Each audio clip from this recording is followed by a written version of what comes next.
নমস্কার। আজকে আপনাদের সঙ্গে আলোচনা করব সজীব খাবার আর নির্জীব খাবার নিয়ে। সজীব খাবার বনাম নির্জীব খাবার, কেন সজীব খাবার না খেলে আমাদের শরীর ভেঙে পড়ে, এই ব্যাপারে আধুনিক বিজ্ঞানের মত এবং বৈদিক মত দুটো নিয়ে আলোচনা করব। চলুন শুরু করা যাক।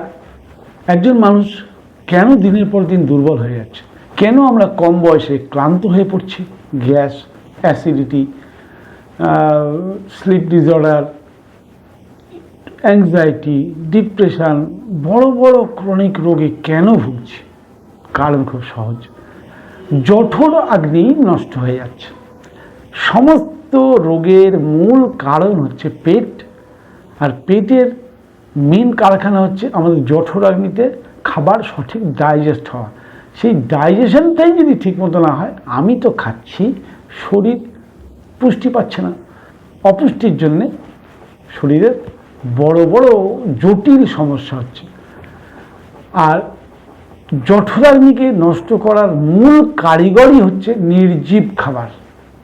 নির্জীব খাবার অর্থাৎ আজ আমরা জেনে নেব সজীব খাবার কি আর নির্জীব খাবার কি, এবং কোন খাবার আমাদের শরীরকে সত্যিকারের সুস্থ রাখে। প্রথমে বলবো সজীব খাবার কি। সজীব খাবার মানে সেই খাবার যার মধ্যে প্রাণ শক্তি আছে, যা খেলে শরীরের শক্তি, উজ্জ্বলতা, তেজ ও রোগ প্রতিরোধ ক্ষমতা বাড়ে। উদাহরণ, তাজা ফল, শাকসবজি, কাঁচা ফার্মে, নারকেলের জল, অঙ্কুরিত শস্য বা স্প্রাউটস যেটাকে আমরা বলি, ভিজানো ড্রাই ফ্রুটস, এছাড়া অপরিশোধিত মধু বা এরম ধরনের কিছু খাবার আছে যে খাবারগুলো জঠরাগ্নিকে জাগ্রত করে এবং হজম শক্তিকে শক্তিশালী করে। নির্জীব খাবার কি? নির্জীব খাবার মানে সেই সব খাবার যেগুলো বেশি ভাজা, বেশিক্ষণ ধরে রান্না করা, বেশি প্রক্রিয়াজাত, ফ্রিজে জমিয়ে রাখা, রাসায়নিক মেশানো, রাসায়নিক দিয়ে সংরক্ষণ করা।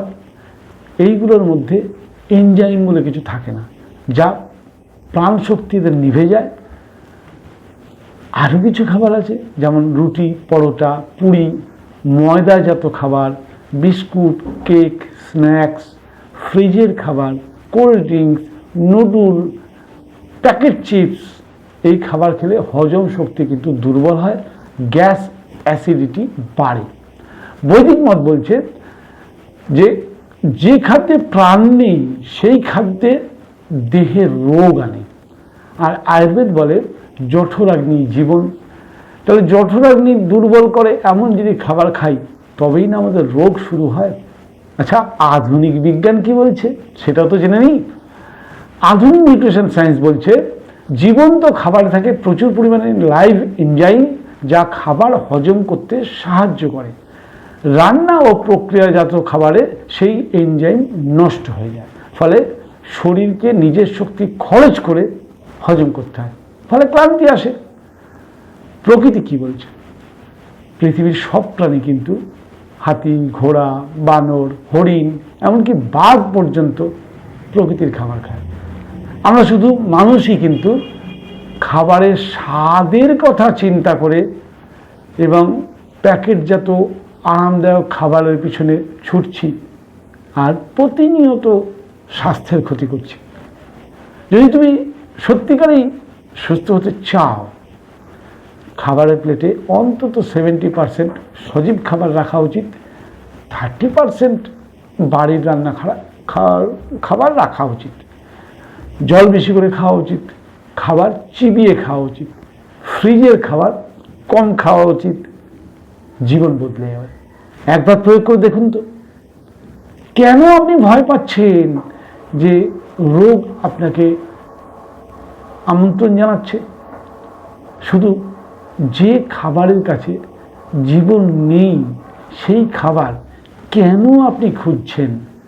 আপনি বলুন না, আপনার কাছে যেটা নেই আমি চাইলে আপনি দিতে পারবেন না, কারণ আপনার কাছে নাই। ঠিক যে মৃত খাবারগুলো বা নির্জীব খাবারগুলো আপনি খাচ্ছেন, তার কাছে কি জীবন আছে? তাদের কাছে জীবন নেই। তারা আপনাকে হয়তো তৃপ্তি দিতে পারবে, মুখের স্বাদ দিতে পারবে, কিন্তু জীবনী শক্তি আপনাকে দেবে না। আর প্রকৃতির তৈরি সজীব খাবার যেগুলো, সেগুলোতে স্বাদ হয়তো একটু কম আছে বা টেস্ট হয়তো একটু কম আছে, কিন্তু তার মধ্যে ভরপুর প্রাণ শক্তি রয়েছে। অতএব আপনার যে কোনো রোগের সমস্যা থেকে বেরোতে গেলে লাগবে তো প্রাণ শক্তি। সেই প্রাণ শক্তি সজীব খাবারেই সম্ভব। সজীব খাবার খান, নিজেকে সজীব রাখার আপ্রাণ চেষ্টা করুন। নমস্কার।